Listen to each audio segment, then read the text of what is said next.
اللہ الرحمن الرحیم۔ اللہ کے نام سے شروع جو بڑا مہربان نہایت رحم والا ہے۔ شخص میں غور و فکر کرنے کی عادت ہے، وہ اپنی روح سے دو بدو کلام کرتا ہے۔ غور و فکر مراقبے کا مرتبہ رکھتا ہے اور اس کی ضرورت تینوں دنیا اور عاقبت کے ہر ایک پہلو میں لاحق ہوتی ہے۔ سوچو بچار کی حفاظت کرو۔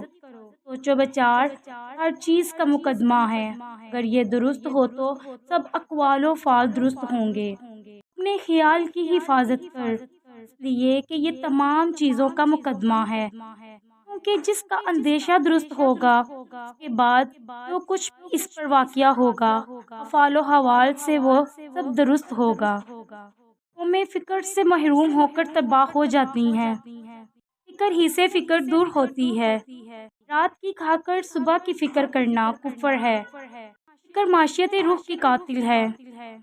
اگر انسان رنج و مسرت کی فکر سے بلند ہو جائے تو آسمان کی بلندی بھی اس کے قدموں کے نیچے آ جائے گی۔